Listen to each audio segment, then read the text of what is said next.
Today we are discussing the topic sulfur. Sulfur has numerous allotropic forms in which two forms are important, alpha and beta sulfur. Alpha sulfur is also known as the rhombic sulfur and beta sulfur is also known as the monoclinic sulfur. ठीक है? We can say that sulfur molecules having 8 also and 6. Sulphur में molecules जो होते हैं वो 8 भी होते हैं और 6 भी होते हैं. अगर हम 8 मॉलिक्यूल्स को एक साथ कंबाइन करें तो क्राउन शेप स्ट्रक्चर बनाते हैं और अगर हम 6 मॉलिक्यूल को ऐसे कंपैरिजन करें तो वो चेयर लाइक स्ट्रक्चर बनाते हैं. ठीक है, बस ये बताना चाह रही हूँ. देखिए क्राउन बन रहा है ना, मैंने एस एस एस इस तरीके से जोड़ लिया तो एक डब्ल्यू शेप आपको क्राउन शेप मिल जाएगी और इसमें आप इस तरीके से जोड़ लीजिए, बनाना सीख लीजिए इनको, तो ये एक आपकी चेयर लाइक स्ट्रक्चर बन जाती है. ठीक है, यहाँ पे जो बॉन्ड एंगल होता है वो 102 डिग्री का होता है और जो यहाँ पर बॉन्ड एंगल है वो 107 डिग्री का होता है.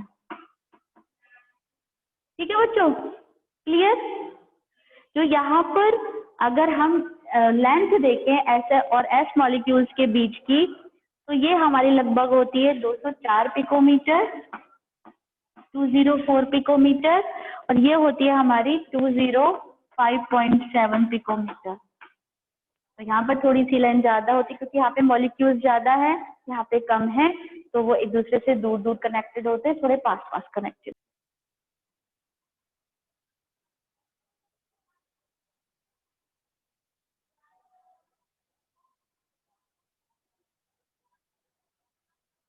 लीजिए नेक्स्ट हम पढ़ेंगे next compound of the group number 16 of P block which is sulphur dioxide. ठीक है, तो आज हम नेक्स्ट टॉपिक पढ़ेंगे, वो है आपका SO2 which is known as the sulphur dioxide. ठीक है, अब सल्फर डाइऑक्साइड को अगर हम 6 से 8% तक जो हमारी सल्फर डाइऑक्साइड है वो कैसे बनती है, जब हम सल्फर को एयर में बर्न कर देते हैं तो सल्फर डाइऑक्साइड फॉर्म हो जाती है. क्लियर? ये जो फॉर्म्ड होती है तो यहाँ पर कुछ अमाउंट में सल्फर ट्राइऑक्साइड भी बन जाती है क्योंकि एयर है, एयर में ऑक्सीजन तो आपको थोड़ी ज्यादा भी मिल सकती है, तो कुछ अमाउंट में यहाँ पर आपकी सल्फर ट्राइऑक्साइड भी बन जाती है. ठीक है, सल्फर डाइऑक्साइड का मेन सोर्स क्या है बच्चों? कहाँ से आती है सल्फर डाइऑक्साइड मेन सोर्स? अगर हम देखें इसका तो जो ये हमारा एक पॉल्यूटेंट है ना, तो कहाँ से आता है ये बताइए? और भी तो सोर्स है इसका एक, कहाँ से आता है? याद है आपको कुछ? ये भूल गए?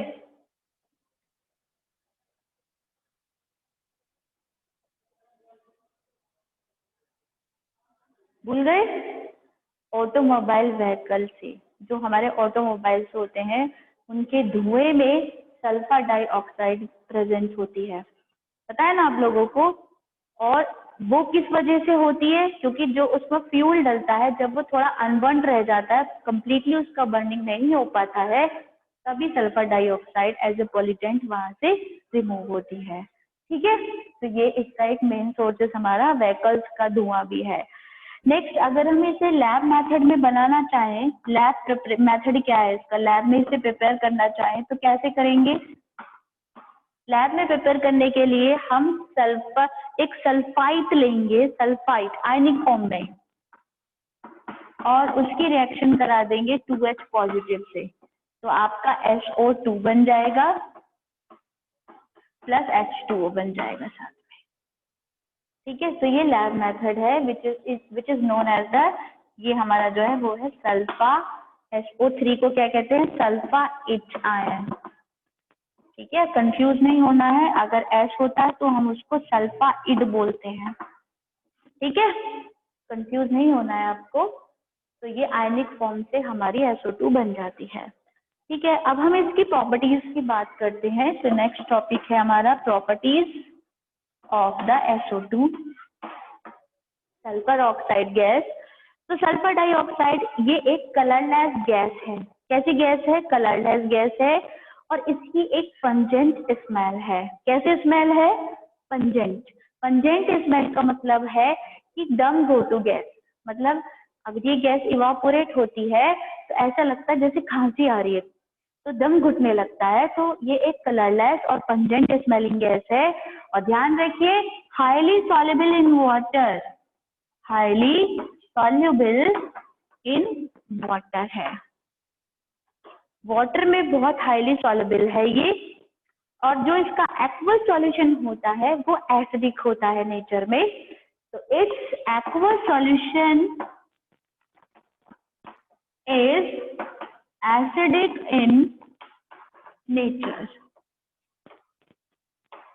ठीक है, एक्वस सॉल्यूशन कैसा होता है? इसका एसिडिक होता है, जिसकी वजह से ये ब्लू लिटमस को रेड में टर्न आउट कर देती है। क्योंकि एसिड है तो एसिड नेचर कैसे शो होती है? जब ब्लू को लिटमस रेड में कन्वर्ट हो जाता है। ठीक है, हम इसकी फिजिकल प्रॉपर्टीज की बात कर रहे हैं अभी। और ये सोडियम हाइड्रोक्साइड के साथ बहुत जल्दी से रिएक्शन कर लेती है और सोडियम सल्फाइड और सोडियम हाइड्रोजन सल्फाइड बनाती है। अगर हम 2NaOH की रिएक्शन किससे करा दें? SO2 से, तो ये क्या बनाती है बच्चों? NaOH की रिएक्शन तो Na2SO3 बनाती है और क्या बनाती है? वाटर बना देती है। ठीक है, और अगर हम Na2SO3 की रिएक्शन H2O प्लस CO2 से करा दें, Na2SO3 plus H2O plus CO2, तो ये SO2 देन इट गिव्स, क्या देती है ये? NaHSO3 एक 2 मॉलिक्यूल। तो ये इसकी प्रॉपर्टीज हो गई है। ठीक है बेटे, क्लियर हो रहा है सबको?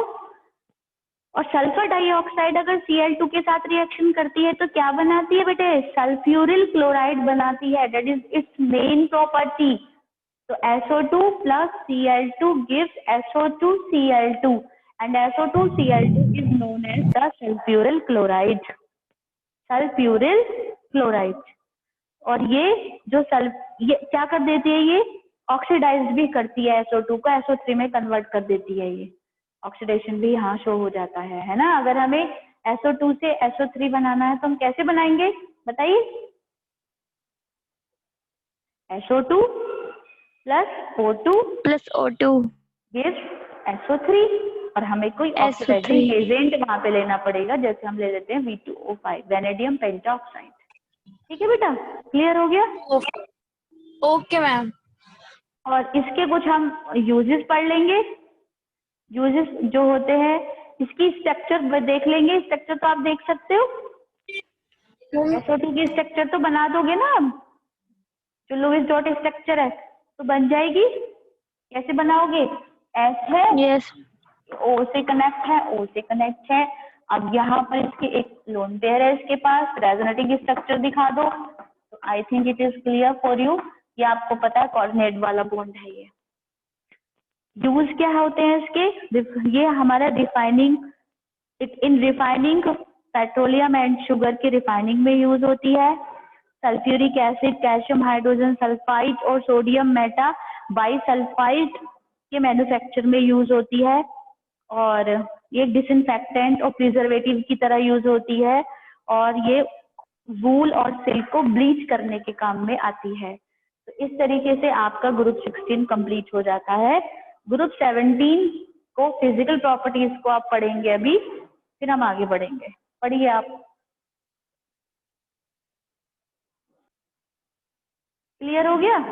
तो ग्रुप नंबर 17 में देखें तो ग्रुप नंबर 17 को हम हैलोजन फैमिली कहते हैं। हैलोजन फैमिली क्यों कहते हैं? क्योंकि यहाँ पर सभी जो हैं वो रिएक्टिव हैं। सबसे ज्यादा इलेक्ट्रोनेगेटिविटी इसी ग्रुप की होती है पूरी केमिस्ट्री में। Group number 17 has the highest electronegativity in which जो हमारा फ्लोरीन होता है, उसकी पूरी केमिस्ट्री में सबसे ज्यादा इलेक्ट्रोनेगेटिविटी भी है। क्योंकि ग्रुप नंबर 17 में इलेक्ट्रोनेगेटिविटी गो टू डाउन जाने पर क्या होती है, नीचे जाने पर घट जाती है। तो सबसे ज्यादा जो रिएक्टिव होगा वो क्लोरीन होगा और सबसे कम जो होगा वो एस्टेटीन होगा। एस्टेटीन वैसे भी रेडियो एक्टिव है। ठीक है, हम बात कर रहे थे physical property bond dissociation enthalpy की। तो बॉन्ड डिसोसिएशन एंथैल्पी हम फ्लोरीन को छोड़ देंगे। फ्लोरीन यहाँ पर एनामोलियस बिहेवियर शो करता है। उसकी प्रॉपर्टीज अदर ग्रुप के अदर मेंबर से बिल्कुल डिफरेंट होती हैं। क्यों होती है? ड्यू टू इट्स स्मॉल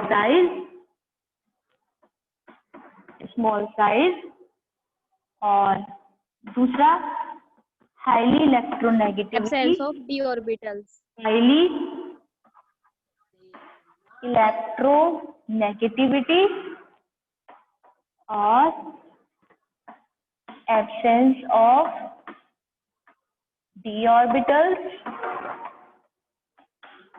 और लो बॉन्ड डिसोसिएशन एंथैल्पी।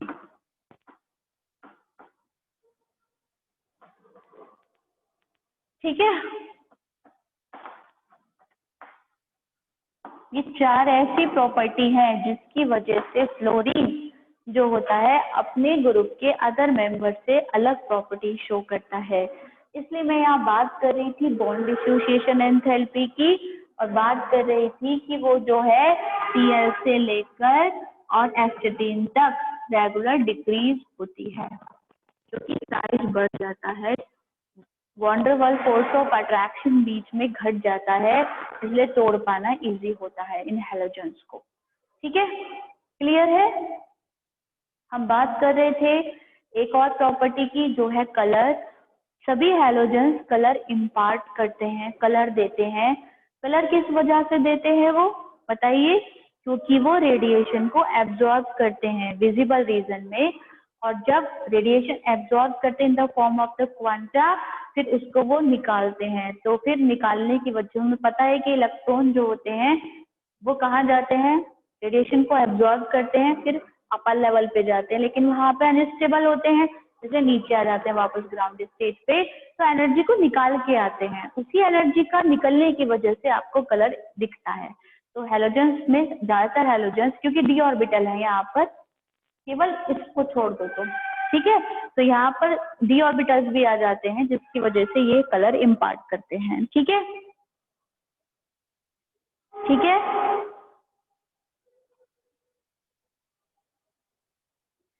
तो अब हमारा केमिकल प्रॉपर्टीज हम शुरू करते हैं। केमिकल प्रॉपर्टीज में मैंने आपको एनामोलस बिहेवियर तो हैलोजन का बता दिया, क्लोरीन का। अब हम वही चार कॉन्सेप्ट में अपनी केमिकल प्रॉपर्टीज पढ़ेंगे, halide, hydride, oxide and oxo acid. हमने एक ही बेस लिया हुआ है और केमिकल प्रॉपर्टीज हम उसी पर पढ़ रहे हैं, ठीक है ना। तो हमने यहाँ पर वही 4 टॉपिक्स में हम अपनी प्रॉपर्टीज को पढ़ेंगे बेटा। और प्रॉपर्टीज हमारी कौन कौन सी पढ़ेंगे हम? Hydride, halide, oxide and oxo acid. तो अगर हम हैलाइड्स की बात करते हैं तो बेटा हैलाइड्स जो है केमिकल प्रॉपर्टीज अब शुरू करते हैं, और केमिकल प्रॉपर्टीज को वही हम 4 कॉन्सेप्ट में पढ़ेंगे, ठीक है। वही हमने हर ग्रुप में एक ही कॉन्सेप्ट लगाया है केमिकल प्रॉपर्टीज में। तो यहाँ पर ये दिख रहा है, तो हैलाइड्स, हाइड्राइड, ठीक है, ऑक्साइड एंड ऑक्सो एसिड। सबसे पहले हम हाइड्राइड्स की ही बात करेंगे, क्योंकि सबसे पहले हमने सबने हाइड्राइड्स ही पढ़े हैं। तो हाइड्राइड जो बनते हैं यहाँ पर वो किस फॉर्म में बनते हैं? हाइड्राइड HX फॉर्म में।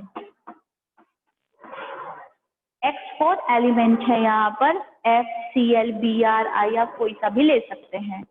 फिर इनकी आप कॉमन प्रॉपर्टीज की बात करेंगे जो हमने अदर ग्रुप में पढ़ी है। तो एक बार आप ट्राई करके देखेंगे, नहीं आते समझ में तो मुझसे पूछेंगे,